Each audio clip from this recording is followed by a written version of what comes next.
हमें इंडिकेशन मिल रहा है वो ये है कि सिक्योरिटी एंड एक्सचेंज कमीशन के रिकॉर्ड के मुताबिक ये फाइंडिंग्स पाई गई हैं।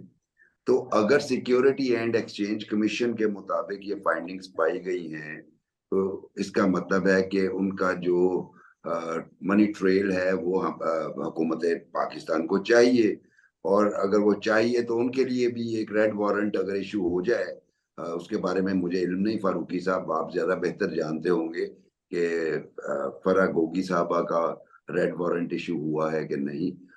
लेकिन चूंकि आपने बात की, अगर इजाजत दीजिए तो मैं आपको उस्मान बुजदार वाली एपिसोड से पिछली एपिसोड सुना देता हूँ, जी जी। थोड़ा सा इनका बैकग्राउंडर, हाँ ताकि हाँ। हमारे नाजरीन और रजा आपके लिए भी ये बड़ा दिलचस्पी का बायस होगा। 94 या 95 की बात है। दो नौजवान खवातीन यानी गर्ल्स लाहौर तशरीफ लाई शेखुपुरा से, और उन्होंने Gulberg college, government Gulberg college में दाखिला लिया। उनमें से एक बैडमिंटन की बड़ी अच्छी प्लेयर थी, एक हॉकी की बड़ी अच्छी प्लेयर थी। यानी फरा गोगी जो थी वो गालिबन बैडमिंटन खेलती थी, और इनकी बहन थी मुसरत शहजादी, वो हॉकी की प्लेयर थी, और स्पोर्ट्स की बुनियाद पे इन्हें दाखिला मिला। और उस दौरान मतलब बिल्कुल ये कुछ हमारे जानने वालों के यहाँ रही, कॉमन फ्रेंड थे 10-15 दिन के लिए, क्योंकि इनके पास कोई हॉस्टल वगैरह की फैसिलिटी नहीं थी। तो उसमें फरा ने और मुसरत ने मॉडलिंग शुरू की।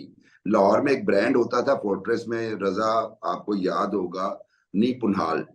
जी तो जी। नी पुनाल के मालिक जो थे उनको फोटोग्राफी का शौक था, तो उन्होंने मुसरत की फोटोग्राफी की, और वो थोड़ी सी फेमस हो गई हमारे सोशल सर्कल में। और फिर उन्होंने मुसरत ने शादी कर ली, और फरा ने भी एक और साहब से शादी कर ली।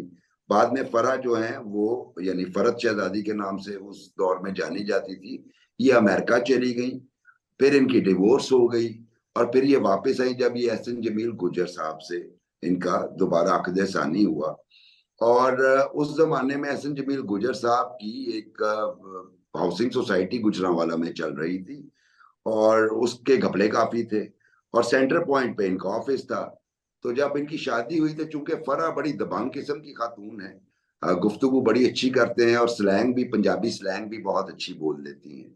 तो फिर ये उस ऑफिस में बैठना शुरू हो गई, और कोई भी बंदा जो जिसको कंप्लेंट थी एहसन जमील गुजर साहब की हाउसिंग सोसाइटी से, वो जब आता था तो वो अपनी स्लैंग यूज करके उसे डरा धमका या भगा दिया करती थी। उसी दौरान जब हावर मानिका साहब की सियालकोट में कहीं पोस्टिंग थी, तो ये साबका खातून अव्वल के करीब हुई, और वहां से इनका वो जो है अकीदत का रिश्ता उनसे कायम हुआ। वो अकीदत का रिश्ता बढ़ते बढ़ते बढ़ते घरेलू रिश्तों में तब्दील हो गया। यहाँ तक हुआ कि इमरान खान साहब ने जब साबक खातून अव्वल से अक़द क्या सानी तो नहीं, सिलासा किया, यानी तीसरा उनकी शादी थी, तो वो भी फरा गोगी के घर में हुआ। और फरा की पूरी फैमिली ने इसी तरह सेलिब्रेट किया, और इसी तरह रुखसत किया साबक खातून अव्वल को, जैसे उनकी अपने कोई अजीजा बहन या बेटी रुखसत हो रही हो। बल्कि सुना है कि आंसू भी बहाए गए उसमें उनकी रुखसती के वक्त।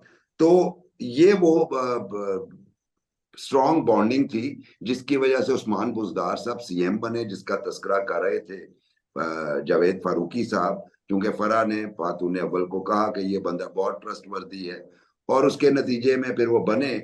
और जब हम बहुत सारे ब्यूरोक्रेट्स या इनके अपने साथी जो इनकी कैबिनेट में थे या एमपीएस थे पीटीआई के, जब उनसे बात करते थे, यकीन कीजिए हर एक को शिकायत थी। और ब्यूरोक्रेसी में तो ये था कि मतलब वो करप्शन के किस्से दोनों के वो आम थे।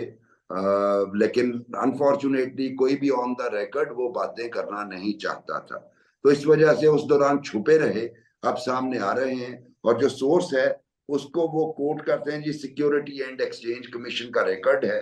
तो मेरा ख्याल है कि इस पे फर्दर इन्वेस्टिगेटिव जर्नलिज्म होना चाहिए, और हम भी करने की कोशिश करेंगे कि ये असल में था क्या। बहुत जबरदस्त। आपने तो कुछ फैक्ट्स तो मुझे मालूम थे, लेकिन बहुत सी चीजें मुझे नहीं मालूम थी। ये फोर्ट्रेस स्टेडियम वाला जो आपने एंगल निकाला। लेकिन बहरहाल जावेद साहब, आपकी तशरीफ आवरी का बहुत शुक्रिया। ये और ये इससे यही साबित होता है, मैं तो ये समझता हूँ कि ये सारी खबरें तो असल में तो लीक इसलिए हो रही है कि इमरान खान जो है उसको मजीद घेरा जाए। लेकिन असल बात यह है कि इससे एक दोहरे मयार भी क्लियर हो जाते हैं कि भाई उस्मान बुज़दार जो कि उस वक्त कानूनी और आईनी तौर पर जिम्मेदार था पंजाब के मामलात का, पंजाब के अफेयर्स का, उसको आप सवाल क्यों नहीं पूछ रहे। और हम्म। और उसके बजाय जो है चूंकि उस दिन माफी तौबा ताइब करके वो अलग हो गया है, तो इसलिए उसकी माफी होगी है, ये मैं गलत बात। मैं इसमें थोड़ी सी एक चीज जो है वो करूंगा। मुझे सबसे ज्यादा जो इसमें ना रजा साहब जो दुख है वो ये है कि ये एक ऐसे बंदे ने ये सारी हरकत की है, उस्मान बुज़दार की सिलेक्शन और ये सारी करप्शन कहानी जिसका जो वजूद बना, कि जिसने बहुत ही आला अखलाकी अकदार का दावा किया था और बड़े बड़े दावे थे, बड़े मयारात जो थे ना उसने मुकर्रर किए थे और बड़े बड़े जलसों में, लाखों के जलसों में खड़े होकर ये कहा था। और उस शख्स ने अपनी जो है वो 2.5-3 साल की 3.5 साल की हुकूमत के अंदर पंजाब के हवाले से, ये मैं समझता हूँ कि पंजाब के लोगों के साथ बहुत बड़ा ये उसने एक मजाक भी किया कि आप देखें कि सबसे ज्यादा तनकीद होती है पीपल्स पार्टी के ऊपर और नून लीग के ऊपर, इन्हीं के ऊपर तनकीद करके इमरान खान का जो है वो वजूद में आए ना, ये नहीं कि रद्द अमल का एक नतीजा है वो। तो उसमें यह है कि जनाब बहुत आमराना उनकी दोनों फैमिलीज का अंदाज है सियासत का, शरीफ फैमिली का और भुट्टो फैमिली। लेकिन मुझे ये बताएं, थोड़ा सा कंपैरिजन करें कि पंजाब में अगर नॉमिनेशन की नवाज शरीफ ने और एक वक्त में अगर सीएम लगाना पड़ा आउट ऑफ शरीफ, तो वो लगाया गया एहसान वाई को, अपना वाई साहब को। गुलाम हैदर अच्छा, वहीं। अ, गुलाम हैदर वाई। अच्छा, गुलाम हैदर वाई एक पॉलिटिकल वर्कर थे और वो मुस्लिम लीगी वर्कर थे, वो मतलब सिंबल थे एक पॉलिटिकल वर्कर का। अच्छा, दूसरी उन्होंने सिलेक्शन की कि अगर उन्हें ऊपर अपनी जगह पर प्राइम मिनिस्टर लगाना पड़ा तो शाहिद खाकान अब्बासी, एक नॉन पॉलिटिकल पर्सनैलिटी। इसी तरह से पीपल्स पार्टी की अगर आप बात करें तो उन्होंने 2 चीफ मिनिस्टर जो है वो सिंध में लगाए, और सिंध में कभी भी उन्होंने भुट्टोज में से कोई सीएम नहीं लगा। तो उन्होंने कायम अली शाह, वो एक वर्कर, पॉलिटिकल वर्कर, बहुत ही मतलब के जाने माने पॉलिटिकल वर्कर। दूसरे उसके बाद सिलेक्शन आई है तो मुराद अली शाह, प्राइम मिनिस्टर बनाया तो यूसुफ रजा गिलानी और राजा परवेज शाह। अब मुझे ये बताएं कहाँ ये फिट बैठता है उस्मान बुज़दार की क्लास, और ये जो 6 शख्सियात के नाम लिए है, ये किसी जगह पर कोई मैच बनता है? ये है इमरान खान की सियासत का बड़ा अलमिया, जो उन्होंने पाकिस्तान की सियासत के साथ भी जो है ना वो एक मैं समझता हूँ ज्यादती की। फारूकी साहब, आपकी बात में थोड़ा सा इजाफा करूं, जब मुराद अली शाह सीएम थे तो आसिफ जरदारी की सगी हमशीरा उनके नीचे कैबिनेट में काम कर रही थी हेल्थ मिनिस्टर के तौर बिल्कुल, पे। Health minister. यानी वो जी हाँ, सीएम भी हो सकती थी लेकिन वो नहीं थी। बिल्कुल। और दूसरा, आप एक और नाम भूल गए हैं, पंजाब में एक और सीएम दोस्त मोहम्मद खोसा की सूरत में भी लगाया गया, और वो जी भी हाँ। Highly qualified confident young leader थे। मतलब उनकी सलाहियतों पे भी कोई डाउट नहीं किया जा सकता। बिल्कुल जी, सही। बहुत शुक्रिया बुखारी साहब आपकी साथ देने का आज के इस प्रोग्राम में, और जावेद साहब आपकी तशरीफ आवरी का, दीगर मेहमानों का भी। नाजरीन, आपसे कल मुलाकात होगी। ये वीडियो जरूर लाइक करें और शेयर करें, और हमारे चैनल को अभी आपने अगर सब्सक्राइब नहीं किया तो प्लीज सब्सक्राइब भी करें। आप ही की ये चैनल आप ही के लिए है और आप ही की वजह से ही चलता है। इसके साथ ही खुदा हाफिज।